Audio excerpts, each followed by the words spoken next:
Welcome students, आज का date है 21 April. Welcome to CSEPIS academy. Let's begin our newspaper analysis.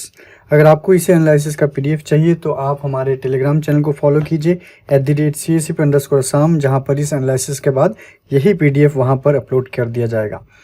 If you all are going to appear this APSC 2025 prelims, अगर आप ये prelims देने वाले हो 8 जून को, अगर आपको एक क्रैश कोर्स की ज़रूरत है then you can avail our fast track crash course, जहाँ जिस चीज़ का डिटेल यहाँ पर दिया हुआ है at ₹6,499। Also students, you can download our app from your play store या फिर app store and you can also call in this number for more details. Similarly अगर आपको एक फाउंडेशन बैच की आवश्यकता है तो आपके लिए है हमारा पराक्रम बैच, जहां पर ऑफलाइन और ऑनलाइन बैचेस दोनों ही हैं, जहां पर हम सेट ऑफ फैकल्टीज़ हम रेगुलरली क्लासेस कंडक्ट कर रहे हैं। अगर आपको डिटेल्स चाहिए आप दोनों में से कोई भी एक नंबर पे कॉल करने से हो जाएगा। So students, without any delay चलिए स्टार्ट करते हैं। आज का टॉपिक ऑफ डिस्कशंस क्या क्या है देखिए। जैसे कि आज 21 अप्रैल है, सो आज there is a 2 day to commemorate. एक है सिविल सर्विसेज डे और एक है सती साधनी दिवस। तो हम दोनों ही देखेंगे one by one. Then we will see about the PWD nomination legislations. देन एक बहुत ही आज के डेट में न्यूज़पेपर में फ्लोट हो रहा है about the US student visa. Next is Assam Bhutan relations, जहाँ पर हमें असम में भूटान किंग के विजिट के बारे में देखेंगे और असम भूटान रिलेशंस देखेंगे। और हम देखेंगे ब्रह्मपुत्र क्लाइमेट थ्रेट्स, जो कि 2 थ्रेट असाइन किया गया है कि ब्रह्मपुत्र में 2 कारणवश कुछ major threats are prevailing. Alright, so here you can see the associated corresponding GS papers along with the topics. तो अच्छे से आप हर एक टॉपिक को अपने GS पेपर और सब टॉपिक के साथ रिलेट कीजिए। तो हम जब न्यूज़ में डेल्व करेंगे, हम न्यूज़ जब डिस्कस करेंगे तो इन्हीं सब टॉपिक्स के और भी सब टॉपिक्स तोड़ के हम देखेंगे। So the first one is your Civil Services Day, which is celebrated every year on 21st of April. तो जो कि कवर होता है आपके GS2 में, जहां पर जो टॉपिक सब टॉपिक्स कवर किए जा रहे हैं। तो वहां पर है आपका role of civil services in Indian democracy, reforms in governance and administration. ठीक है, तो प्रीलिम्स के लिए ज़्यादा यहाँ से इंपॉर्टेंट क्या होगा, यहाँ होगा कि ये जो 21 अप्रैल जो डेट है, यही डेट क्यों सिलेक्ट किया गया था, वो प्रीलिम्स के लिए ज़्यादा इंपॉर्टेंट है। और एज यू नो कि टिल द प्रीलिम्स 8 जून हम प्रीलिम्स ओरिएंटेड रहेंगे। मेंस हम बाद में आफ्टर प्रीलिम्स हम ज़्यादा बात करेंगे। ऑलराइट, फिर भी आप देख सकते हो कि मेंस में इस टॉपिक से किस टाइप के क्वेश्चंस आ सकते हैं कि challenges faced by civil services, role in policy implementation, service delivery, need for reform, ये सब अगर आप देखते हो these are nothing but your part of syllabus only. So देखिए, तो फर्स्ट इज ये 21 अप्रैल क्यों सिलेक्ट किया गया as civil services, because on this date Sardar Vallabhbhai Patel, he addressed the first batch of probationers at the All India Administrative Services Training School. Alright, मतलब जो first batch of civil servants थे in 1947, Sardar Vallabh भाई पटेल जी ने उन्होंने first time 21 अप्रैल को address किया था। Alright, at Metcalfe House in Delhi. He referred the civil servant as the steel frame of India. Alright, तो ये पूछा जा सकता है आपके प्रीलिम्स में, which of the following is correct regarding और which of the following is associated with the term steel frame of India. Okay, so what was the purpose, what is the purpose to celebrate or commemorate the civil services day? The first is कि it is to rededicate and reaffirm the commitment of the civil servants to public service। कि अगर किसी भी चीज़ का अगर हम एक particular date select करके अगर हम उसको सेलिब्रेट कर रहे हैं, व्हाट डज दिस मीन कि हम उसको कमिट कर रहे हैं, उसका जो कमिटमेंट है हम उसको एक्नॉलेज कर रहे हैं by dedicating a certain day to it. कि civil servant which is actually the steel frame, कि जो कि पूरा का पूरा जो एग्जीक्यूटिव मशीनरी है उसमें जो फाउंडेशन है वो सिविल सर्विसेज है। इवन इन लेजिस्लेचर ऑल्सो पूरा का पूरा फाउंडेशन अगर देखते हो वो सिविल सर्विसेज है। Alright, starting from an ADC till the cabinet secretary, all are the part of civil services. तो इसी वजह से उसी चीज़ को डेडिकेट या फिर एक्नॉलेज करने के लिए ये डे सेलिब्रेट किया जाता है। To acknowledge the work of civil servant in nation building and to promote innovation and best practices in governance। अगर किसी चीज़ को आप अगर एक्नॉलेज कर रहे हो, उसका वाहवाही कर रहे हो, तारीफ कर रहे हो, तो वो जो है एक स्टिमुलस प्रोवाइड करेगा कि और भी ज़्यादा अच्छा वो गवर्नेंस में, एडमिनिस्ट्रेशन में करे, क्योंकि सिविल सर्विसेज डे में जो आईएएस ऑफिसर्स है या फिर सिविल सर्वेंट्स है, उन्होंने अपने फील्ड में जितने भी बहुत ही एक्सीलेंट काम किए हैं उनको इसी दिन क्या करेंगे, उनको अवार्ड दिए जाएंगे। ऑलराइट, सो कुछ प्रीलिम्स फैक्ट्स जैसे कि who organises it, the department of administrative reforms and public grievances which is under the ministry of personnel public grievances and pension. ठीक है, ये आपके प्रीलिम्स के लिए इंपॉर्टेंट है। नेक्स्ट देखिए, गवर्नमेंट का एक रिसेंट जो इनिशिएटिव है जिसका नाम है mission Karmayogi, which is national programme for civil services capacity building. Capacity building का मतलब क्या है कि अगर सिविल सर्विस मान लीजिए कि इसमें हर साल कैसे एक्सीलेंट किया जाए, तो सिविल सर्वेंट के कैपेसिटी में जितने भी क्लासेस है, जितने भी ऑफिसर्स है, वो अपने वो अपने से, अपने कामों से जो भी ये सिविल सर्विसेज प्रोवाइड करे उसमें और भी ज्यादा उन्नति कैसे लाया जाए, that is capacity building. Alright, तो अगर हम मिशन कर्मयोगी का डेट देखते, it was launch by the union government, just I have said. इसका जो लॉन्च डेट है वो है 2 सितंबर इन द ईयर 2020। उसका भी nodal ministry, this is the nodal ministry. Okay, और इसका एक इम्प्लीमेंटिंग बॉडी है, द इम्प्लीमेंटिंग बॉडी इज, आप इस चीज को नोट कर सकते हो, इम्प्लीमेंटिंग बॉडी जो कि है द कैपेसिटी बिल्डिंग कमीशन। यह आ सकता है प्रीलिम्स में, capacity building commission. Okay, next, इसका एक ऑनलाइन प्लेटफॉर्म भी है for hand holding, online platform, उसका नाम है IGOT, IGOT, मतलब इसका फुल फॉर्म है integrated, I am writing here, integrated government online training, integrated government online training. तो इसी प्लेटफॉर्म में कैपेसिटी बिल्डिंग सिविल सर्वेंट्स को किए जाएंगे। और अगर हम ऑब्जेक्टिव्स के बारे में बात करें, व्हाट आर द ऑब्जेक्टिव, ये मिशन कर्मयोगी का उद्देश्य क्या है। फर्स्ट इज कि देखिए, जो एग्जीक्यूटिव है वो लेजिस्लेचर का रूल मान के वो अपना काम करता है, अपना मैनेजमेंट करता है ऑफिसर्स, बट यहां पर मिशन कर्मयोगी में यहां पर एक शिफ्ट लाना चाहता है government, from rule based to role based, from rule based to role based. Now what does this rule based to role based mean? Rule मतलब कि जो निर्धारित है काम उसके हिसाब से काम करो। रोल बेस्ड मतलब आप जिस रोल में हो, आप जिस सर्विस में हो, उसमें जितना बेहतर आप कर सकते हो आप करो। ओके, अगर एडिशनल रूल्स में अगर चेंजेस भी लाना पड़े तो वो भी लाए जाएंगे, पर आउटकम अच्छा होना चाहिए। ओके, नेक्स्ट, और एक आप कह सकते हो कि मिशन कर्मयोगी के द्वारा जो डिलीवरी ऑफ सर्विसेज होंगे वो सिटीजन सेंट्रिक होंगे, and also it will make future ready civil services, एक फ्यूचर के लिए एक सिविल सर्विसेज बनाए जाएंगे। और भी बोलो कि इसके माध्यम से कंटिन्यूअस लर्निंग और skill development across all the levels of the officers होंगे। एक मेरिट बेस्ड, टेक्नोलॉजी एनेबल्ड और ट्रांसपेरेंट ब्यूरोक्रेसी होगा। लेट मी रिपीट कि एक merit based, technology enabled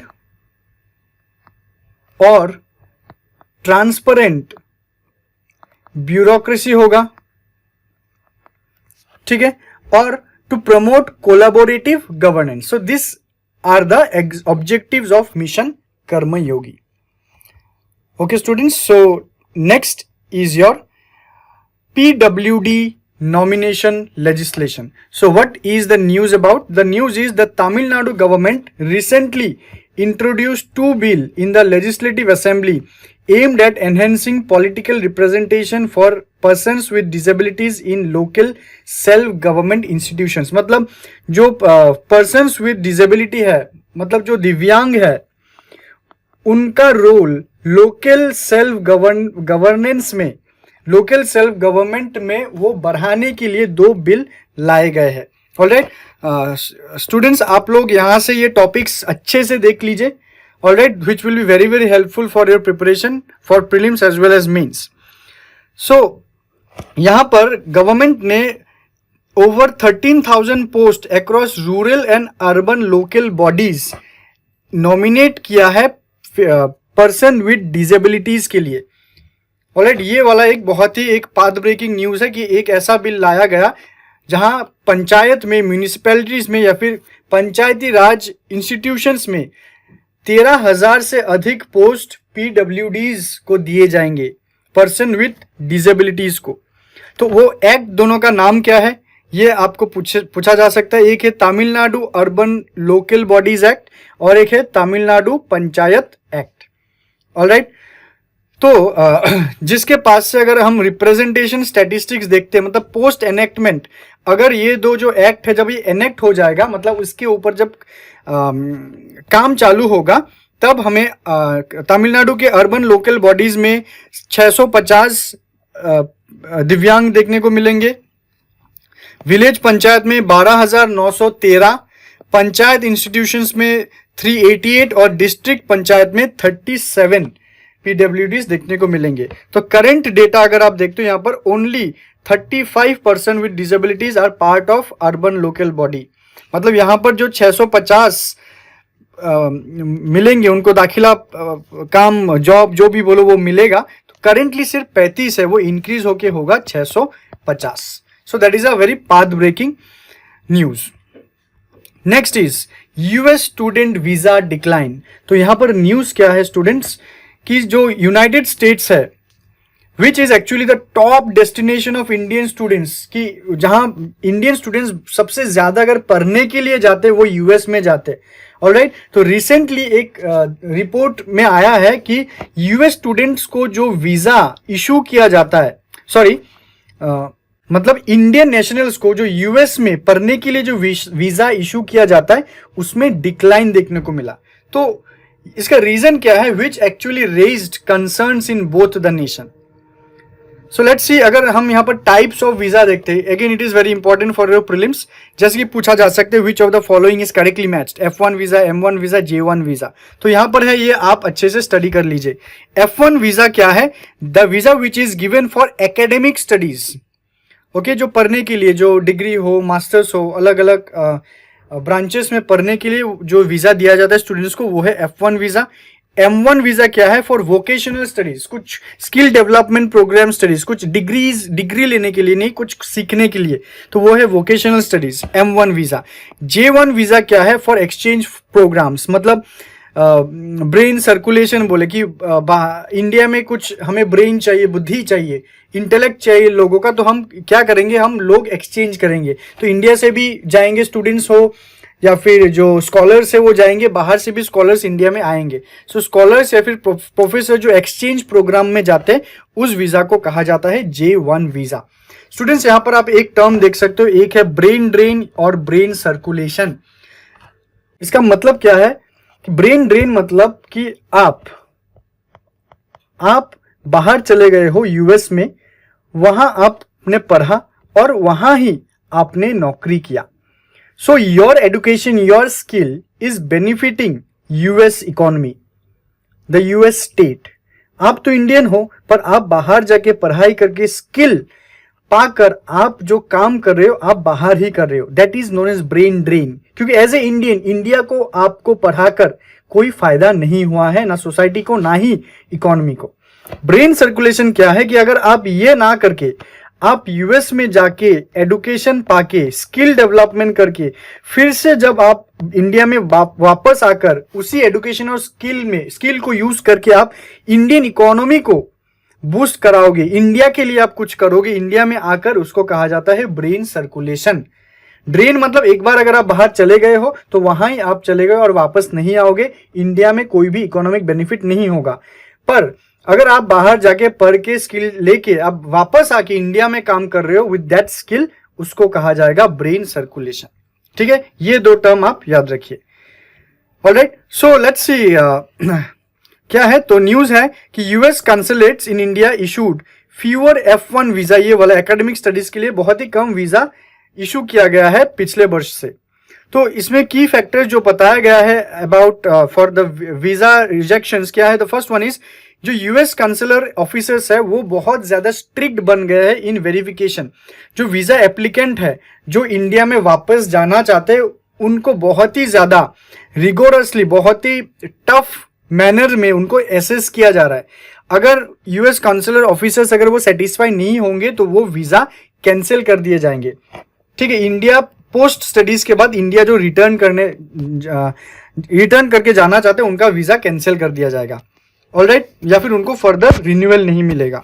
next is incomplete और inconsistent financial and academic documents raise red flags, कि अगर कोई भी इनकम्प्लीट या फिर इनकंसिस्टेंट फिनेंशियल डॉक्यूमेंट या फिर एकेडमिक डॉक्यूमेंट है, वो मैटर को सफिशिएंसी नहीं दे रहा है, तो वो एक रेड फ्लैग है, मतलब यहाँ पर आपको वीजा नहीं मिलेगा।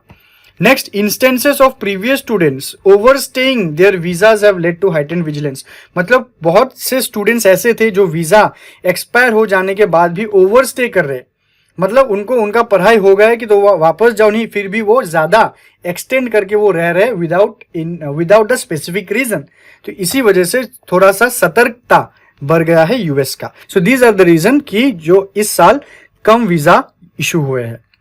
Okay, next is Assam Bhutan relation. Why we are discussing this news?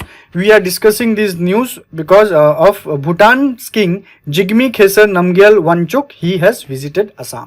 तो ये आएगा GS 2 में, international relations, neighbourhood, first policy, cross border cooperation.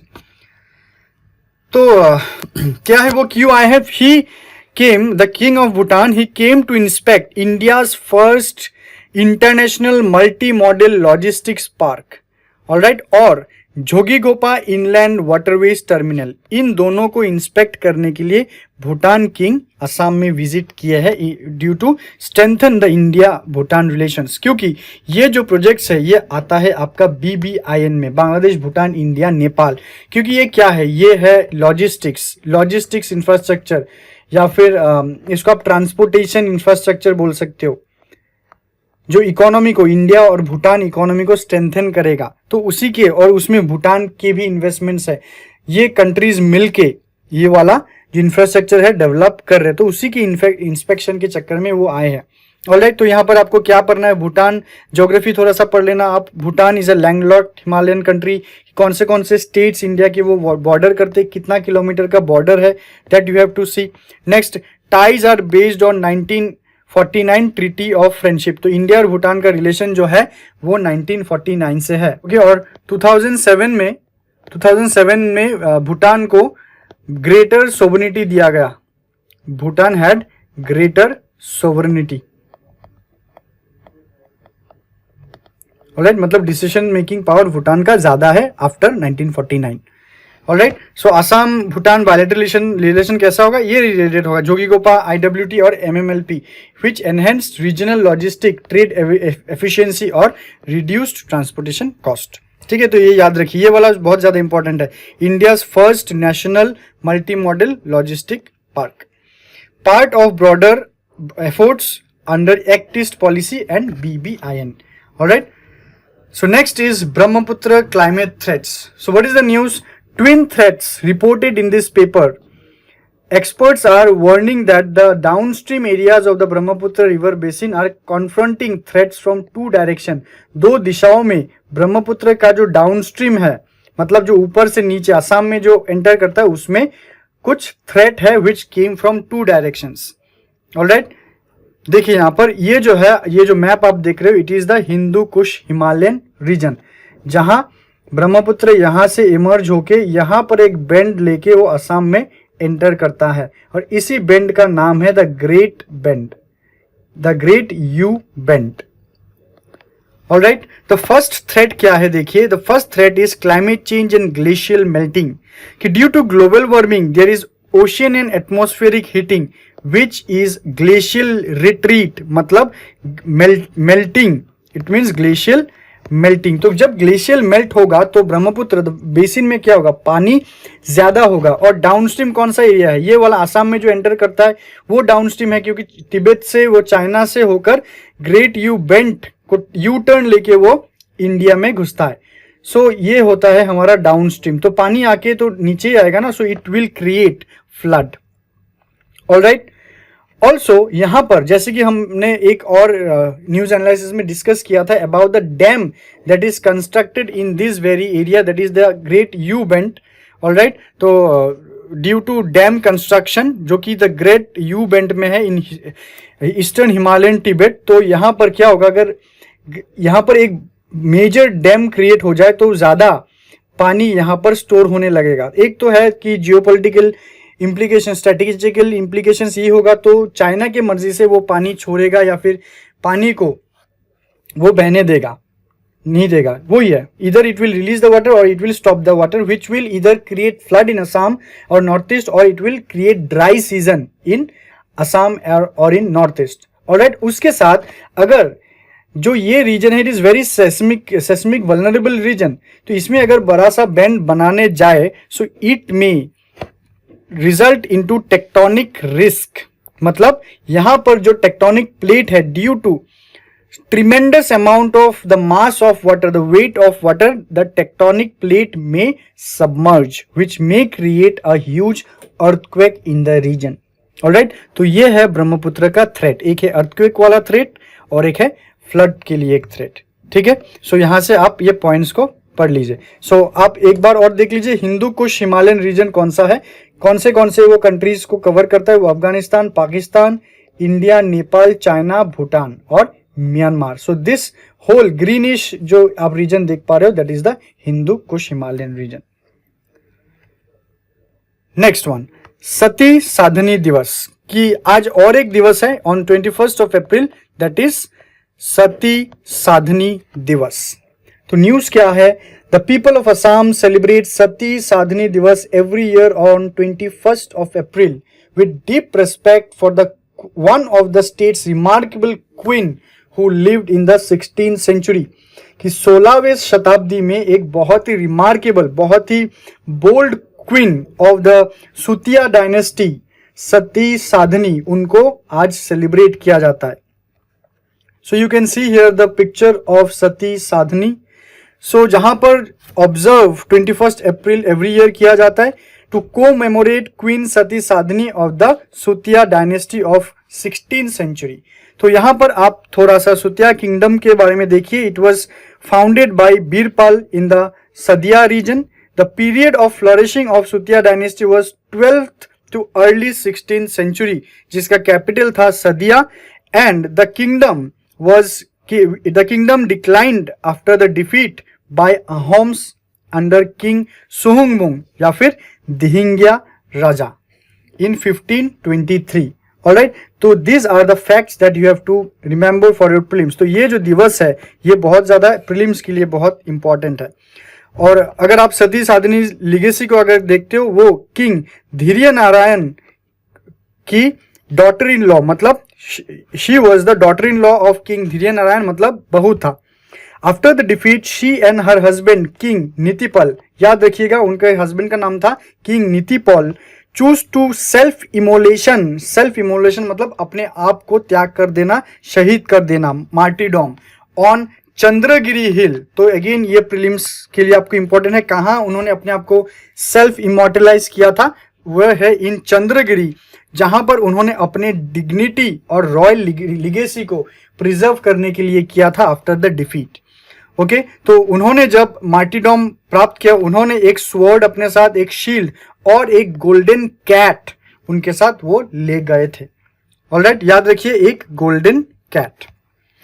There is also temple at Jorapar built by the Sutiya leader Jai, devoted to Lord Shiva and goddess केशई खटी featuring cat idols. तो ये cat वाला आप याद रखिए। असम में बहुत से जगह पर आपको ऐसे शिव मंदिर भी मिलेंगे जहां पर कैट की मूर्ति भी है। सो वो कहां से आया, वो लिगेसी सुतिया डायनेस्टी से आए हैं। So here students there are 3 practice MCQs for you, इनको अच्छे से पढ़िए। असम हिस्ट्री रिलेटेड आज का एमसीक्यू है, हिस्ट्री ऑफ असम रिलेटेड आज का एमसीक्यू है, ऑलराइट। और या फिर असम लैंग्वेज रिलेटेड भी एक क्वेश्चन है, तो इसको आप अच्छे से पढ़ के इसका आंसर जरूर कमेंट सेक्शन में लिखिए। और अगर आपको हमारे स्मार्ट बुक्स मतलब हमारे स्टडी मटेरियल्स में अगर इंटरेस्ट है तो आप अपना कॉपी ज़रूर बुक कीजिए इन this number. So thank you so much, students. We will be discussing on different various topics in the next session. Thank you. Till then, take care.